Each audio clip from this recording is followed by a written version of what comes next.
चालू आहे आणि या माहिती तंत्रज्ञानाच्या युगामध्ये बदलती आपली जीवनशैली आणि बदलत्या जीवनशैलीकडे आकर्षित होणारी ही आजची तरुण पिढी ती व्यसनाधीनतेकडे फार आकर्षित होत असलेले आपल्याला दिसून येते। आणि म्हणूनच आजची ही युवा पिढी नशामुक्त व्हावी याच्यासाठी नशामुक्त भारत अभियान संपूर्ण भारतभर राबवले जात आहे आणि त्याचाच एक भाग म्हणून श्री भगवती देवी माध्यमिक विद्यालय आमरड हायस्कूलमध्ये जनजागृती म्हणून हा कार्यक्रम आयोजित करण्यात आला होता।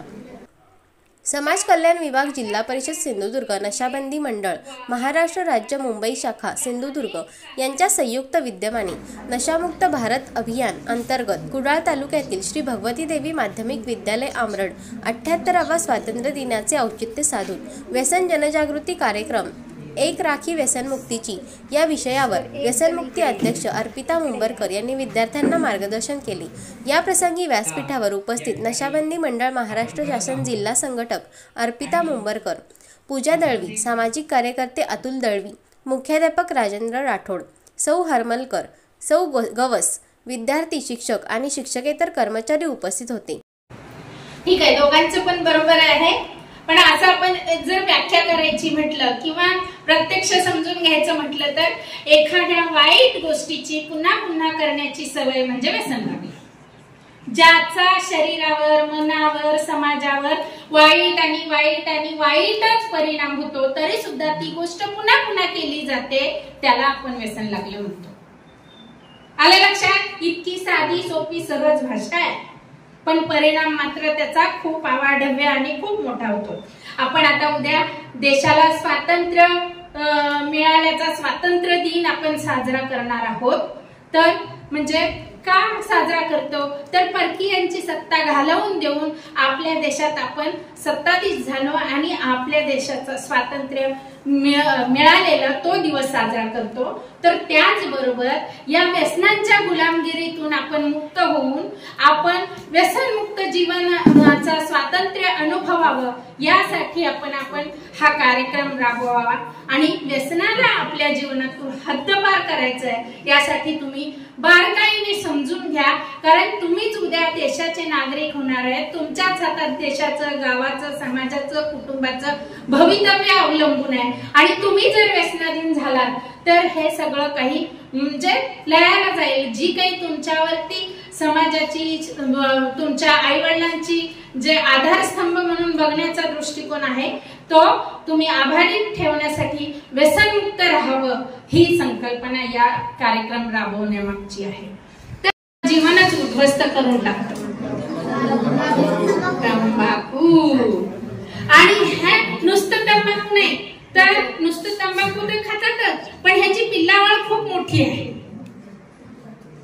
याच्यापासूनच मशेरी होते, याच्यापासूनच तपकीर होतं, याच्यापासूनच विडी होते, याच्यापासूनच सिगरेट होतं, असे कितीतरी प्रकार या तंबाखूमुळे जन्म घेतलेले आहेत। या तंबाखूतूनच निर्माण होतात। या सगळ्या प्रकारामध्ये गुटखा होतो, याच्यातच गुटख्यामध्ये सुद्धा तंबाखूच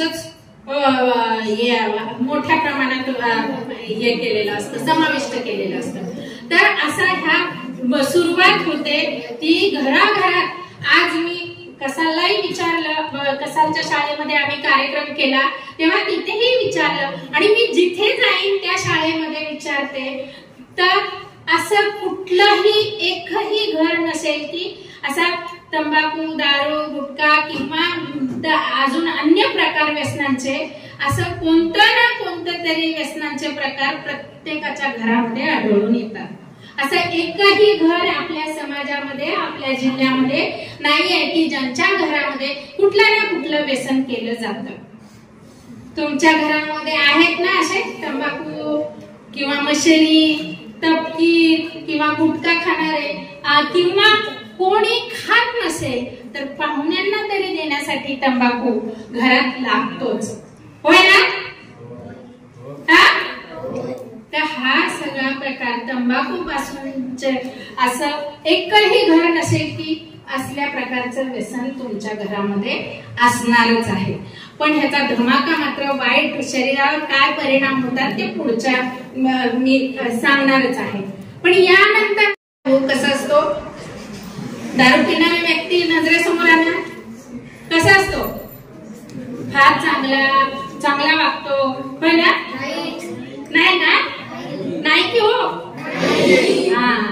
तर त्याच्यानंतर तंबाखू, सिगारेट, गुटखा, तपकीर या सगळ्याच्या नंतर नंबर लागतो तो दारू. मग दारू मध्ये सुद्धा तुम्ही येता जाता बघत असाल गावठी, देशी, विदेशी, बियर, अमुक तमुक, इंग्लिश, हे सगळे प्रकार त्याच्यामध्ये आले. मग त्याच्यातच काजीची आली, हातभट्टीची आली. असतील तुमच्याही गावात छोट्या पद्धतीने असे व्यवसाय करणारे, असतील नसतील ते माहित नाही, पण अशा प्रकारचे सगळे दारूचे प्रकार. दारूचाही 2 अक्षरी शब्द आहे, पण त्याचाही परिणाम समाजालाच विस्कळीत करून टाकतो, खिळखिळ करून टाकतो याचं सेवन केलं तर. तुम्ही असं कधी ऐकलंय का या तंबाखू आणि दारू घेतल्यामुळे खूप चांगला झालाय, त्याची भरभराट झाली, त्याची मुलं शिकतायत, तो खूप पैसेवान झालाय, असं कधी ऐकलंय का दारू पिणाऱ्या घरातल्या लोकांचं? असं चित्र तुम्हाला दिसलंय कधी? काय होतं त्यांच्या घरात? दारू पिणाऱ्या लोकांचं काय होतं? नुकसानच होतं की नाही? त्याचा सगळा उद्ध्वस्त व्यक्ती गुलाम बनतो. ते व्यक्तीपुरतं, कुटुंबापुरतं मर्यादित राहतं. पण ड्रग्स घेतल्यामुळे अख्खा गाव नाही, समाज नाही, कुटुंब नाही, तर देशच गुलाम बनतो. त्यामुळे आपल्याकडे हळूहळू, आपला तर पर्यटन जिल्हा आहे आणि सागरी मार्ग आहेत, गोवा राज्य जवळ आहे, गोव्यामध्ये हजारो पर्यटक येत असतात आणि ते छुप्या पद्धतीने या अशा ड्रग्सच्या, नशेच्या पदार्थांचा छुप्या पद्धतीने व्यापार करतात. कारण शासनाची बंदी आहे या ड्रग्सचे व्यापार करणं, हाताळणं, सेवन करणं याच्यावरती सरकारची बंदी आहे. अनेक देशांमध्ये बंदी असताना सुद्धा हे असले प्रकार विकण्याचे, हाताळण्याचे, सेवन करण्याचे, सवयी लावण्याचे प्रकार सर्रासपणे होत असतात. छुप्या पद्धतीने म्हणा किंवा सागरी मार्गाने कोणाच्या तर मदतीने हे आजच्या आपल्या युवकांपर्यंत पोहोचवलं जातं आणि अशा ड्रग्सच्या विळख्यामध्ये सापडलेला व्यक्ती किंवा तरुण हा पुन्हा कधी बाहेर येत नाही. तो कायम त्याचं आयुष्य त्या व्यसनांच्याच विळख्यामध्ये अडकतं आणि त्याच्यातच नष्ट होतं. अशा हळूहळू हळूहळू हे व्यसनाचे प्रकार वाढत आहेत. आणि आता आणखी एक व्यसन सगळ्यांना, तुम्हा आम्हाला सगळ्यांना, मला सुद्धा त्या प्रकारचं व्यसन लागलेलं आहे. ते कुठलं असेल? बरोबर, सोशल मीडिया, या इलेक्ट्रॉनिक इन्स्ट्रुमेंट हाताळणं, या सगळ्याचं व्यसन हे जडलेलं आहे, आपल्या सगळ्यांच्या खिशात आहे. त्याचा परिणाम आपल्या शरीरावर, डोळ्यावर, मेंदूवर होत आहे. मर्यादित त्याचा वापर आपण अभ्यासासाठी किंवा आपल्या गरजेसाठी त्याचा वापर करणं गरजेचं आहे. अतिरेक केला तर त्याचा व्यसनामध्ये परिणाम, रूपांतर होत असतं. तर असे सगळे प्रकार व्यसनांचे. अलीकडच्या काळामध्ये टपरी पासून, छोट्या दुकानांपासून ते मॉल पर्यंत सगळीकडे गुटख्याची पाकिटं लोंबतात, सगळीकडे माहिती आहे ना. आणि तंबाखूचा समोरच ढीग असतो दुकानांमध्ये. मग अन्य मशेरीचा तंबाखू वेगळा, अमुक तंबाखू वेगळा, आणि गुटख्याची पाकिटं पण. गुटख्याची माहिती आहे गुटखा? काय काय नावाने कसले मिळतात गुटख्याचे? देणारा, लडखडत चालणारा, सतत बडबडणारा, दिसतो ना. पण हे त्या दारुड्याचं, पण त्याच्या कुटुंबावर जरा नजर टाका, काय त्यांचे हाल होत असतील, किती वातावरण घरात झालेली असेल, किती ती संसाराची त्यांच्या दुर्दशा झाली असेल, घरात किती तो मारझोड करत असेल, दारूला पैसे नाही दिले म्हणून, किंवा दारू नशेमध्ये तो काय करतो हे लक्षात येत नाही. कित्येक ठिकाणी तर खूनही झालेले आहेत. आईचा खून केलेला आहे, बायकोचा खून केलेला आहे, मुलांना मारझोड केलेली आहे, साधं जेवण केलेले मुलांच्या पोटात जाऊ देत नाही, जेवण उद्ध्वस्त केलेलं आहे, जेवण टाकून दिलेलं आहे, सगळं जेवणात पाणी ओतलेलं आहे, जेवणात राख ओतलेली आहे. असे कितीतरी प्रकार. मला कोणाचे ना कोणाचे व्यसनमुक्तीवर मी काम करते म्हटल्यानंतर रोज कुठून ना कुठून फोन येतो मला की बाई आता वाचवा, काहीतरी करा, मला माझा नवरा ना मारतोय. अशी परिस्थिती आहे ही दारुड्याची झाली.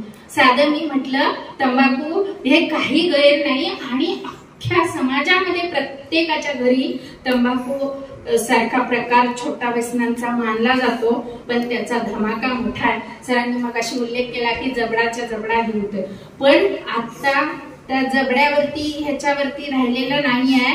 नुसतं तंबाखूचं किंवा एव्हन कुठलाही व्यसन केलं तरी त्याचं आयुष्य फक्त 15 वर्ष. तो 15 वर्ष चांगल्या स्थितीत जगू शकेल. व्यसन केल्यापासून, सुरुवात केल्यापासून तो पुढे 15 वर्ष चांगला जगू शकेल. 15 वर्षानंतर वरचं तिकीट कधी काढेल ह्याची काही शाश्वती नाही. आणि या 15 वर्षामध्ये त्याला अनेक आजार उद्भवतील. आज कुठलेही आजार या व्यसनांच्या मुळे होतात. डायबिटीस पासून हार्ट अटॅक पर्यंत, किडनी लिव्हर खराब पर्यंत, इव्हन डोळ्याचे आजार, मेंदूचे आजार, या सगळ्याला कारणीभूत हे व्यसन आहे. या व्यसनांमुळे आजार उद्भवतात आणि आपलं आयुष्य कमी होत आले. ज्या आई वडिलांनी आपला आधारस्तंभ म्हणून मुलं वाढवण्याचा प्रयत्न करतात, त्यांना शिक्षण देण्याचा प्रयत्न करतात, त्यांना मोठं करण्याचा प्रयत्न करतात, आणि ती जर मुलं अशी व्यसनाच्या आहारी अडकून आपलं आयुष्य 15 वर्षामध्ये संपवून टाकत असतील, तर मग कशाला त्यांनी शिक्षणावर खर्च करायचा आणि आपले आधारस्तंभ म्हणून बघायचं. आता तुम्ही म्हणाल मॅडम इतके वर्ष आमचे आजी आजोबा काका सगळे घरातली आई मशरी लावतात, तंबाखू खातात, कोणी मेले नाही, त्यांना काही आजार झाले नाहीत, आणि तुम्ही म्हणता की 15 वर्षात माणूस मरतोय. 30 वर्ष मी जन्मल्यापासून बघतोय तरी कोणी मेले नाही असं म्हणाल, तुम्हाला शंका येऊ शकेल, होय ना? आतापर्यंत मेलं नसलं तरी आता इथून पुढे जे खाणारे आहेत, जे व्यसन करणारे आहेत, त्यांचं आयुष्य मी पुन्हा जागतिक आरोग्य संघटनेने आपल्याला सांगितलं आहे की हे 15 वर्ष चांगल्या स्थितीत जगू शकतील. सरासरी मानवाचं जीवनमान किती आहे? 60 ते 100 वर्ष आपण असं गृहीत धरले. पण 15 वर्षामध्ये त्याचं आयुष्य संपून जाणार असेल तर मग काय उपयोग? तर हे का त्यांना झालं नाही काही आणि आपलं आयुष्य आता व्यसन केलं तर 15 वर्षात संपून जाणार आहे? ह्या मागचं कारण तुम्ही महत्वाचं समजून घ्या, म्हणजे तुम्हाला लक्षात येईल. तर का तर ती लोक जी आहेत ही तरुण पिढी तर मृत्युमुखी पडतेच, पण त्यांच्यावर अवलंबून असणारं 4 ते 5 माणसांचं कुटुंब सुद्धा उद्ध्वस्त होतं. त्यांची मुलं बेघर होतात, अनाथ होतात, आणि त्यांची बायको विधवा होते, किंवा आई आपला आधार हातातोंडाशी आलेला आधार हरवून बसते. अशी परिस्थिती, लिव्हर खराब झालं, अटॅक आला असं ऐकत असणार. तर ह्याला कारणीभूत हे गुटखा, तंबाखू, दारू, सिगारेट, ड्रग्ज हे सगळे पदार्थ आहेत. याच्यामुळे असा परिणाम होतो. महाराष्ट्राचाच विचार केला गेला, देशाचा तर केला आपण, आपल्या जिल्ह्याचा केला, महाराष्ट्राचा विचार केला तर दररोज 4,500 संख्येने व्यसनाधीनता वाढत चाललेली आहे. आज 4,500 लोक व्यसनांमध्ये अडकली, सुरुवात केली तर उद्या दुसरी तेवढीच 4,500 संख्येने दुसरी लोक या व्यसनांमध्ये अडकत आहेत. असं 4,500च्या संख्येने रोज लोक व्यसन करण्याचे प्रमाण वाढत आहे. तर कुठे जाईल आपला महाराष्ट्र याचा विचार करा. आणि एक दिवस असं ह्या संख्येने वाढत गेला भराभर तर आपल्याकडे अशी परिस्थिती की निर्व्यसनी कोण म्हणजे आढळणारच नाही. सगळे व्यसन करून हळूहळू संपुष्टात येईल समाजामध्ये. अशी परिस्थिती उडवून घ्यायची आहे का? तर अशा भयानक वास्तव्याला आपण सध्या का जात आहोत. व्यसनांच्यामुळे या परिस्थितीला तोंड देत आहोत. म्हणून सरकारने, समाजाने, कुटुंबांनी, शाळांनी, सगळ्यांनी आपण निश्चय केला पाहिजे की आपल्या समाजातलं व्यसन हद्दपार केलं पाहिजे. सरकार म्हणते की 2035 पर्यंत आपण हे आपल्या देशातून व्यसन घालवून टाकणार आहोत. म्हणून असे तुम्ही शपथ घेतली ना, असे अभियान ठिकठिकाणी राबवत आहेत. तर आपणही या अभियानामध्ये आपापल्या सगळ्यांना जमेल. तुम्ही कधीच आयुष्यात व्यसन करणार नाही. इथे बसलेल्या एवढ्या संख्येने जरी निर्व्यसनी राहण्याचा निश्चय केला तरी आपण खूप काही मिळवण्यासारखं होईल. आणि मग त्याच्यानंतर आपण निर्व्यसनी राहिलो. मी स्वतः सुद्धा ह्याच्यामध्ये हे व्यसनाधीनतेचं काम करते. त्याला कारण माझी मुलं उद्या समाजामध्ये गेल्यानंतर कोणाचं ना कोणाचं अनुकरण करतील आणि कुठला ना कुठला व्यसन घेऊन येतील घरामध्ये. या भीतीपोटी मुळातच मी हे काम करायला लागली तर मुलं माझा आदर्श ठेवून आपली आईच व्यसन करत नाही किंवा व्यसनांच्या विरोधात लढा देते तर आपण कशाला व्यसन करायची, हा आदर्श कायम डोळ्यासमोर ठेवावा म्हणून मी या व्यसनमुक्तीच्या कामामध्ये गेली 15 वर्ष काम करते. त्यामुळे माझ्या मुलांना मी कुठल्याही अशा कार्यक्रमामध्ये पाठवत नाही जिथे हळदीला दारू पिली जाते किंवा कुठल्या वाढदिवसाला दारू वाटली जाते. कितीही जवळचे नातेवाईक असू दे, कितीही अशा कुठल्याही कार्यक्रमाला मी पाठवत नाही. त्यामुळे माझे नातेवाईक आता हळूहळू आपण अशा प्रकार बंद केले पाहिजे तरच सगळी लोक समाविष्ट होतील. या हेतूने आता बदल घडायला लागलाय आणि हळूहळू अशा सण समारंभांमधून दारूच्या पार्ट्या किंवा व्यसनांना आधार देत होते ते बंद केलेलं आहे. तसंच तुम्ही स्वतः निश्चय करा अशा कार्यक्रमामध्ये तुम्ही सहभागी होणार नाही. मग हळूहळू तुमचं कुटुंब सुद्धा साध्या गोष्ट आपण निश्चय करायचा असेल, कुटुंबाला सहभागी घ्यायचं असेल तर तुम्हाला एक संधी मिळते. गणपती येतात सगळ्यांच्या घरी, गणपतीला भजनकरी येतात, पाहुणे येतात, भजनकरी येतात. भजनकरांना तुम्ही काय देता? लाडू, उसळपाव, करंजा देतात ना. आणि त्याच्याबरोबर अजून काय देतात? वडापाव देतात. हा, अजून चहा. त्याच्यानंतर काय देतात? ते सगळं झालं त्याच्यानंतर माहितीये एवढं मोठं तंबाखूचं बचकं भरून ताट, पानाचं ताट देता की नाही? हा, देता ना? या बाबा या वर्षी आमच्या गणपती समोर भजन करा आणि तंबाखू खाऊन जा बचकं भरून आणि मग पुढच्या वर्षी कॅन्सर घेऊन या. होय ना? कारण आता मी सांगितलंय तुम्हाला काय परिणाम होतो तंबाखूमुळे. कॅन्सर होतो, लिव्हर खराब होतं, किडनी खराब होतं. याच्यापैकी कुठला आजार घेऊन या. यावेळी विद्यार्थ्यांनी व्यसनमुक्तीची शपथ देण्यात आली. मी कुठल्याही प्रकारचे व्यसन माझ्या आयुष्यात लागू देणार नाही. मी आजीवन निर्व्यसनी राहीन. मी भारताचा नागरिक.